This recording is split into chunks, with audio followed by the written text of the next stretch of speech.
The U.S. vaccination program is barreling forward, hitting an all-time high in the number of vaccine doses administered in a single day. More than 4 million people were given the shot on Friday. It's also the first time the U.S. weekly average topped 3 million daily doses. But scientists warn rapidly spreading variants pose a threat. New mutations of the virus have been detected in New York, California, and Oregon. The nation's top infectious disease expert, Dr. Anthony Fauci, estimates as much as 90% of the population would need to be immunized in order to knock out the virus completely. But a new report by ProPublica reveals people are wrongfully being turned away at vaccination sites across the country. Here to tell us more about the common false barriers to look out for is public engagement reporter at ProPublica, Maryam Jameel. Maryam, thanks for being with us. So what do people need to know about the requirements for getting a COVID-19 vaccine? Well, one of the important things to know is that there really are much fewer requirements than they might be afraid of encountering, or that people at a vaccination site might even tell them. A couple of key things that we've heard people being turned away over that aren't actually real requirements are having a social security number, having insurance, needing to pay at all, or needing to prove that you have an underlying medical condition. All of these things are things that you might feel like you need when you go to get a vaccine, or that you might even be asked for, but they're not at all a requirement to get a vaccine in just about every single state. So let's discuss these false barriers. What is happening here? Is it that the people who are administering the paperwork prior to people receiving the vaccine have the wrong information?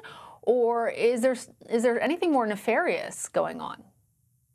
It's hard to say what people's intentions are, but what we've seen happening is you have pharmacies that are required when they want to get a reimbursement for giving out a free vaccine, when they want to get a reimbursement from the federal government is asking them to ask a person for their social security number if they have one, and to ask them if they have insurance.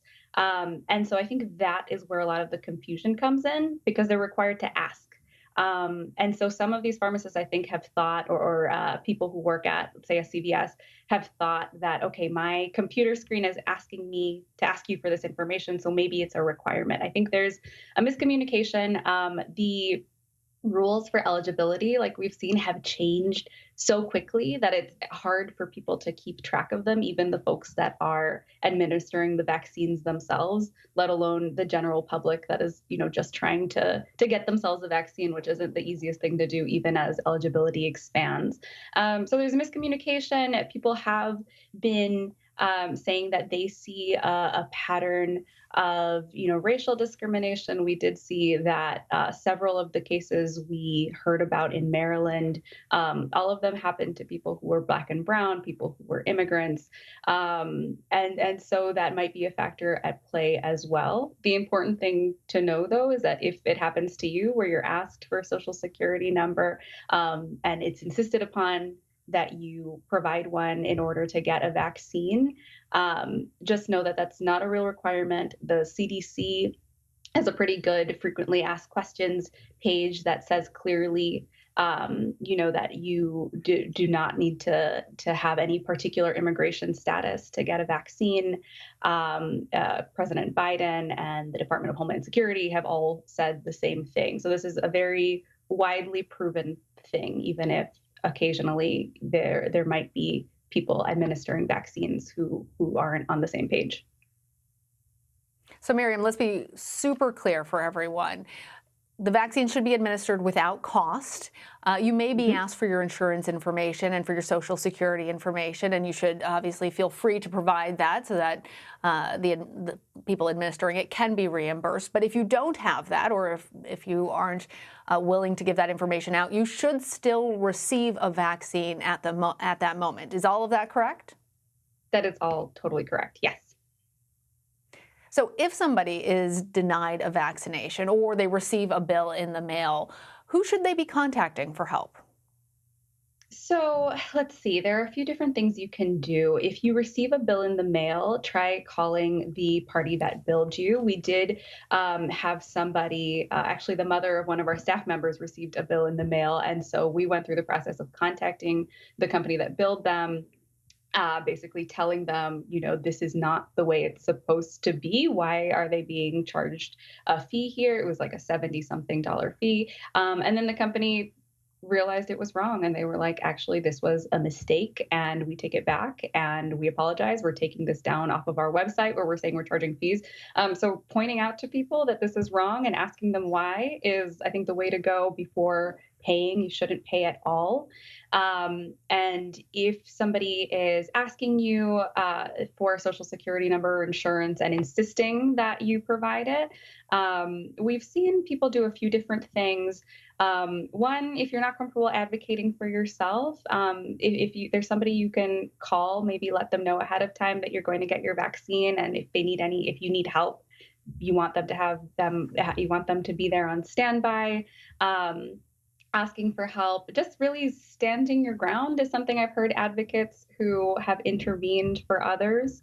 That's what they've recommended. Just saying, look, like you might be mistaken here, or you are mistaken. These are my rights. Here's a website you can go to. The CDC's website says this clearly, and just trying to work it out with them. People have, I think, often asked for a supervisor, asked for if they're dealing with a front desk person, maybe ask a pharmacist for a second opinion, because I think the people working at these sites are under a lot of pressure as well. And so just calmly trying to pull someone else in who can advocate for you might be a thing that can help. Yeah, that's a good point, Maryam, because as we're reporting, these vaccination efforts have ramped up exponentially, and for the most part, these are volunteers who are all trying to do their best.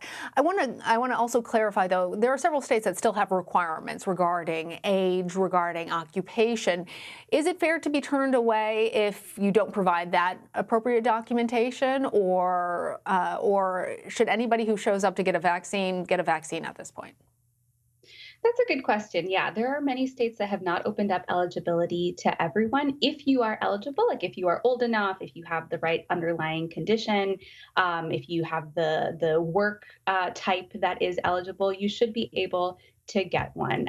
It's worth checking, what types of documentation requirements they might ask of you to see if maybe that's something you have on hand. But if you are eligible, you should be able to get vaccinated. If you're, 20 and you're trying to get a vaccine and your state only has eligibility 45 up, then shouldn't be going to get a vaccine and they have a right to turn you away. But if you are eligible, you should get it.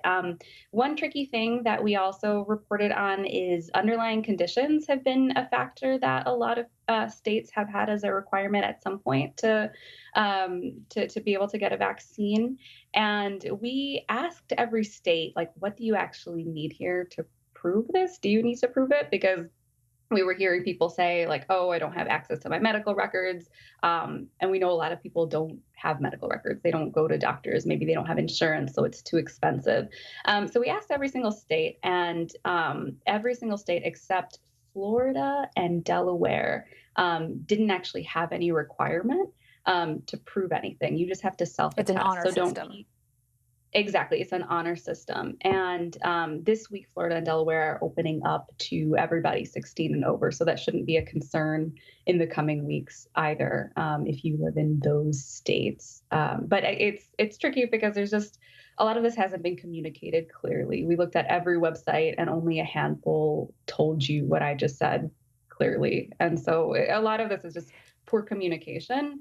And unfortunately, I think that can lead some people to be worried about their own eligibility or just have a bad experience when they go to get a vaccine. And all of that is unnecessary.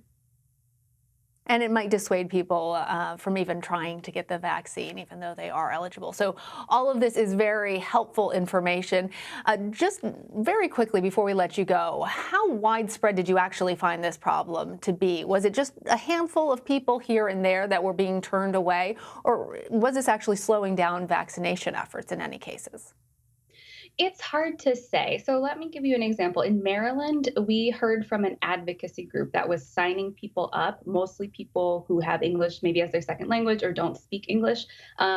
We heard that they had to intervene 8 times in about 3 weeks for people who were being turned away for vaccines. I think that tells us maybe it's only a handful of people. I hope this isn't slowing down things on a national scale. That being said, these were all people who knew they had someone to call who had already set the appointment up to begin with. So that made us worry that there were probably others. I don't know how many others, but there are probably others who didn't have someone to call, who didn't know what they could do in that situation. And so that's why we really wanted to look into it further and to spread the word in case this is a fear that's stopping anyone else, or in case this is something that might happen to someone else. But I hope this isn't Sure. a situation of every other person or something. It's isolated. And good to empower people with the correct information. Maryam Jameel, Definitely. thank you. Thank you so much.